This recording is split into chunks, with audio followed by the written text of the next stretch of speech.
नमस्कार, मी रवि कुमार। जवाब तो आपको देना होगा बोल सरकार या सत्रात 85 आवाजच्या खास स्पेशल रिपोर्ट मध्ये आपलं स्वागत। कशा आहात आपण? मजेत ना? मजेत राहा, हिट राहा, फिट राहा आणि हो, आरोग्याची काळजी घ्या। चला तर मग विषयाकडे वळूया।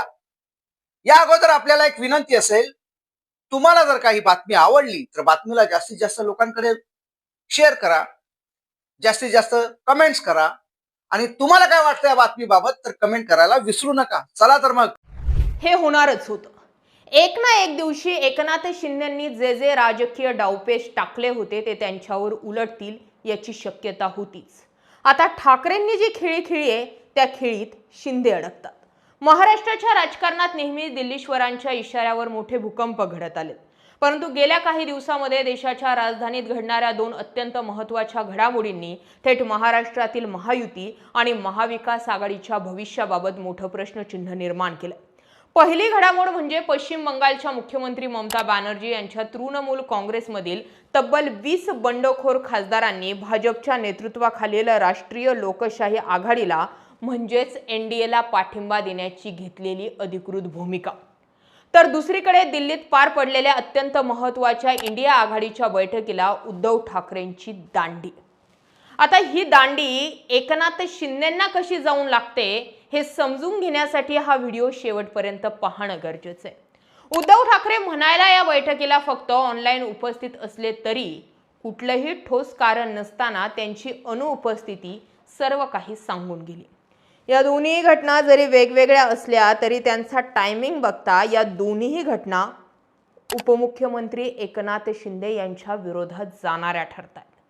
तृणमूल काँग्रेसच्या 20 खासदारांच्या पाठिंब्यामुळे शिंदेंची डोकेदुखी वाढली आहे। या 20 खासदारांमुळे भाजपसाठी एकनाथ शिंदेंची उपयुक्तता कमी झाल्याची चर्चा राजकीय वर्तुळात आहे। याच 20 खासदारांच्या जीवावर दिल्लीमध्ये एकनाथ शिंदे आपलं स्थान मजबूत करत होते।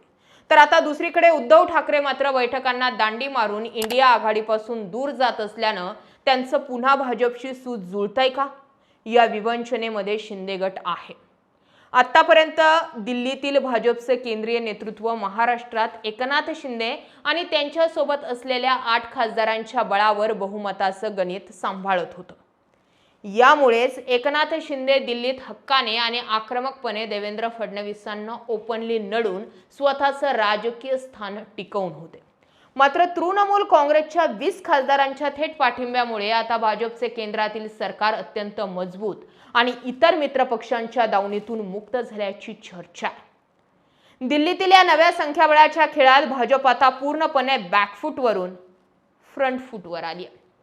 परिणामी लहान मित्रपक्षांचे किंवा मग प्रादेशिक पक्षांचं महत्त्व आणि त्यांचे केंद्रीय नेतृत्वावरील दडपण अचानक कमी झाले। नेमका हाच फटका उपमुख्यमंत्री एकनाथ शिंदे यांना बसल्याची चर्चा आहे। ज्या भाजपला आतापर्यंत प्रादेशिक नेत्यांचं मन राखावं लागत होतं ती भाजप आता बंगालमधील नव्या पाठिंब्यामुळे पुन्हा एकदा सर्व शक्तिमान बनली आहे। मग कॅबिनेटवर तुम्ही बहिष्कार टाका, नाहीतर सरकारमधून बाहेर पडा। फडणवीसांना शिंदेंची गरज उरली नाहीये। साहजिकच यामुळे दिल्लीच्या दरबारात शिंदे गटाची बार्गेनिंग पॉवर प्रचंड प्रमाणावर घटली आहे। नवी मुंबई येथील उद्घाटनाच्या कार्यक्रमामध्ये एकनाथ शिंदे यांना बोलावण्यात आलं नव्हतं।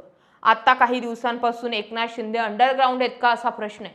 त्यामुळे संतप्त झालेल्या शिंदे गटाच्या नेत्यांनी मंगळवारी झालेल्या मंत्रिमंडळाच्या बैठकीत मुख्यमंत्र्यांसमोरच नाराजी व्यक्त केली होती। शिंदे यांच्यावरून रंगलेलं मानापानाचं नाट्य बघता महायुतीमध्ये शिंदे गटाला त्यांची जागा दाखवण्यास भाजपनं आता सुरुवात केली आहे असं म्हणता येईल। तृणमूलच्या बंडखोरांनी न मागता दिलेला पाठिंबा भाजपच्या पथ्यावर पडला असला तरी शिंदेंसाठी मात्र कमालीचा अस्वस्थ करणार आहे। दुसरीकडे महत्त्वाची घडामोड म्हणजे दिल्लीमध्ये इंडिया आघाडीच्या अत्यंत महत्त्वपूर्ण बैठकीला तिथे प्रत्यक्ष न जाता केवळ ऑनलाईन हजेरी लावण्याचा व त्या माध्यमातून काँग्रेस आणि इतर पक्षांशी अंतर राखण्याचा उद्धव ठाकरेंचा निर्णय अनेकांच्या भुवया उंचावणारा ठरतोय। गेल्या काही दिवसांपासून शरद पवार सुद्धा भाजपला उपयुक्त ठरेल असे काही विधान करतायत। त्यामुळे राजकीय विश्लेषकांच्या मते उद्धव ठाकरेंची ही भविष्यातील सेटलमेंट करण्यासाठीची पॉलिटिकल स्ट्रॅटर्जी असू शकते। काँग्रेस आणि मित्रपक्षांनी पंतप्रधान पदाचा चेहरा आधी जाहीर करावा अशी आग्रही मागणी करून ठाकरेंनी आधीच आघाडीमध्ये वेगळी चूल मांडण्याचे संकेत दिलेत। तर आदित्य ठाकरे, उद्धव ठाकरे यांचे फडणवीसांसोबतचे जवळचे संबंधही दिसतात। अशा दिल्लीच्या बैठकीला प्रत्यक्ष दांडी मारल्यामुळे ठाकरे पुन्हा एकदा भाजप सोबतच्या जुन्या नैसर्गिक युतीकडे तर झुकत नाही ना? चर्चा आहे. जर केंद्रात भाजप अधिक मजबूत होत असेल तर भविष्यात महाराष्ट्राच्या सत्तेसाठी भाजप सोबत पुन्हा हातमिळवणी करणं हा ठाकरेंसाठी एक सुरक्षित पर्याय ठरू शकतो. हा अंदाज यामागे वर्तवला जात होता. दुसरीकडे मिलिंद नार्वेकर असोत किंवा स्वतः उद्धव ठाकरे असोत, या दोघांनी भाजप सोबत गुप्त बैठका केल्याच्या चर्चा रंगल्या. गेल्या काही दिवसांमध्ये तो चर्चेचा विषय ठरला. आता ठाकरे आणि भाजप यांच्या जवळकीचे नुकतेच एक उदाहरण सुद्धा समोर आलंय. त्याचं झालं असं की मुंबई महानगरपालिकेच्या सुधार समितीसमोर रक्तपेढ्यांचं खासगीकरण आणि मोकळ्या जागा सोबतच बिल्डर लॉबी असे दोन वादग्रस्त प्रस्ताव मंजुरीसाठी आणले गेले होते. यावर आदित्य ठाकरेंनी तातडीने पत्रकार परिषद घेत मनपाच्या सुधार समितीचा उल्लेख बिघाड समिती असा करत सर्व प्रस्तावांवरती श्वेतपत्रिका काढण्याची मागणी केली होती.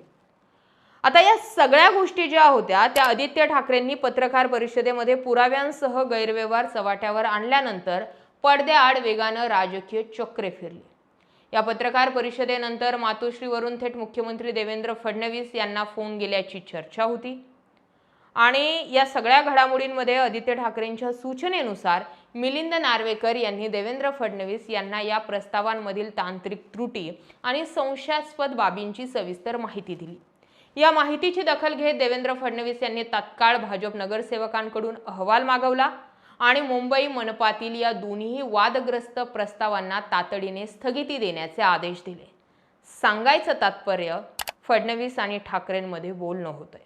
आता या सगळ्या प्रकरणाची सर्वात विशेष बाब म्हणजे भाजपचा मित्रपक्ष असलेल्या शिंदे गटाला पूर्णपणे अंधारात ठेवून भाजप आणि ठाकरेंचा थेट समन्वय दिसून आला. हेच शिंदेंना खटकतंय. अगदी शिंदे सेनेच्या काही स्थानिक नेत्यांनीही नंतर या प्रस्तावांवरती फेरविचार करण्याची मागणी लावून धरली, ज्यामुळे शिंदे गट या विषयामध्ये आणखीनच बॅकफुटला गेला आणि भाजपला पडद्यामागून हा निर्णय बदलावा लागला होता. याचा साधा अर्थ असा आहे की राजकारणामध्ये कुणीही कुणासाठी अस्पृश्य नसतं. राजकारणात कधी काय होईल हे सांगता येत नाही. त्याचा भल्या भल्यांना अंदाज घेता येत नाही.